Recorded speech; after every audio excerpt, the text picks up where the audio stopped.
Hey, Mike, good to hear your voice again. Same here, buddy. I've been listening to some of your dissecting of my other interview piece by piece. I liked it. Thank you. I appreciate you reaching out. Definitely looking forward to getting you back on. We've got a lot of comments last time from the show, and your name just, it brings a lot of controversy and a lot of cool stories with it. So we're definitely looking forward to jumping into it. Anything you want to start off with, Lonzo? No, I'm glad to have him back in the States. And he was overseas for a while doing this thing. And when he got back, I think you reached out before you got back when you were still overseas, right? When you called me? Yeah, well, I was back and forth a couple of times, but okay. I had some business to take care of. Okay. And then I saw one of Dusty's shows, and the question was, did I ever invest money in Ruthless? And I think Dusty was not sure if I did or didn't. And I sent you some stuff that I didn't say, somebody else was saying, but right. I put a lot of money into. I put a lot of money into Ruthless. Right. Just so you know, Mr. Klein, I had never doubted you. I just probably said allegedly or something along those lines. Yeah. I want you to know. I think you're the real deal, my man. I know you didn't. Like I said, there's a lot of myth, and unless somebody sees, you don't know. People have been saying all these different things, and when it comes up and somebody comes up with some evidence, I throw it your way to show you. That's all. Appreciate it, Mike. I appreciate you looking out for us, Doc. We were the first one to do the first interview with you, and that shows a lot of respect that we have for each other, man. I really appreciate that. Absolutely. It's amazing. You know how I feel about you, Lonzo. Thank you, Mike. It's a lot of guys that I can't get them on the show, man. I said, damn, are you serious? Oh, man, I don't. Okay, no problem. But you know who your real friends are. Yeah, I usually don't do much shows, but for friends like you and Reggie asked me, and that I try to do with people I respect and like. I accommodate. That's what life's all about. Yeah, I ain't mad at you, Doc. Hey, Dusty, kick it off for me, Doc. Yeah. So I would love to know how you and Lonzo actually met, Mike. Can you tell us about your history with Lonzo Williams? I met him at Ruthless when he came in, where he used to come visit Jerry, and I was there. So I met him there. I liked him from the moment I saw him. I thought he was a genuine guy, no BS. I can't stand people that are BS, and he was genuine. Jerry really liked him, and I thought he was a great guy. I used to go to Ruthless all the time because I was like a liaison for Ruthless between Compton. At the time, Omar Bradley was the mayor of Compton, and there were some minor issues going back and forth. He wanted to meet with Eazy, and Ruthless was trying to do some things. Ruthless got ripped off by a production company, didn't pay some permits or whatever for a video they did, and I ended up being one of the not negotiated, but the go-betweens to make sure everything was handled.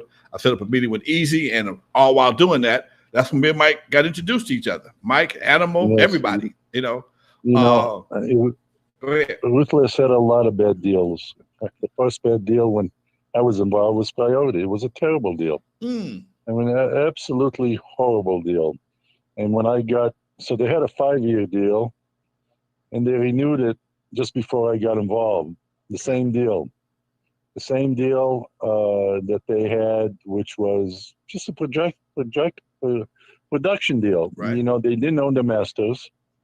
As I said last time, they owned anywhere from 16 to 20% of the product of the money coming in, but they did not own the masters. So what were they? They were making money, but Priority was making most of the money. Right. That's why they couldn't. Was that with Brian Turner? Yep. That was with Brian Turner, and like I said, they just did the deal. I got them out of the deal, and if it wasn't for me, they would have been stuck in that deal. Wow. Now, question, Mike. Comptown Records. Now I know Eazy had a label called Comptown Records. Wasn't Comptown like the parent company or something like that? That was the parent company of Ruthless Records. Now, see, most people don't know that. You have to be up in the business to understand it, because if I'm not mistaken, I remember Jerry telling me somebody else had a Ruthless Records or something like that. Were you aware of that? Yeah, I was aware of the name. That's why I needed to have another corporation as the parent company, and that's what they did. And obviously, it was before my time. Right. That was done with lawyers that were involved at that time to guide them through to have the right entities to protect the situation. But I, what people don't realize, when I got there, I, Ruthless had huge problems because of the artists leaving and the Shook situation and the deal that they had with Priority. And if you have all these artists that are leaving and nobody's there, and there was another issue that nobody's quite aware of, but MC Ren had an issue in the South. I don't know if it was Alabama or Oklahoma, but he had a serious issue that he was involved with, that Ruthless signed a guarantee that they would pay off a young lady if by certain times, and Ruthless was in default and was about to pay a huge amount of money that would have bankrupt Ruthless Records. Right.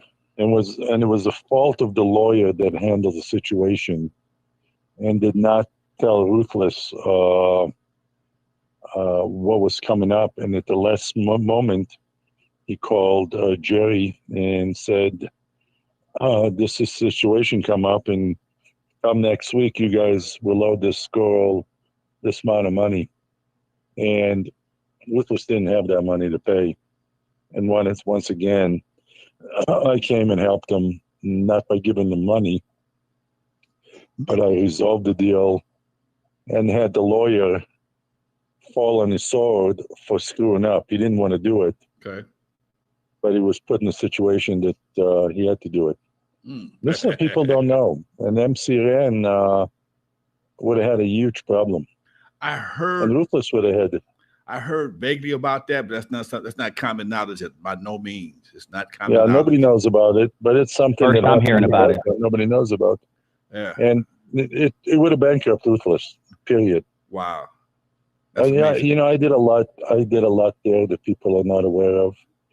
Because I was in the background and did these deals, and this was just one of the deals that I did. And you saw in that book when Bone said I gave him money, which I did. Ruthless was cash poor, and Bone Thugs and Harmony were kind of revolting and said, "Well, we're not going to deliver the masters or continue being in the studio." They needed money. And once again, I stepped up, and if you looked at the article in the book, I mean, they admit that I gave them a bunch of money in a paper sack, which I did. I came to the rescue of Ruthless quite a few times. Wow. Not just did every deal for them from R.E.D. to Interscope, but I did these other deals that nobody's aware of. And up till now, nobody knows about them.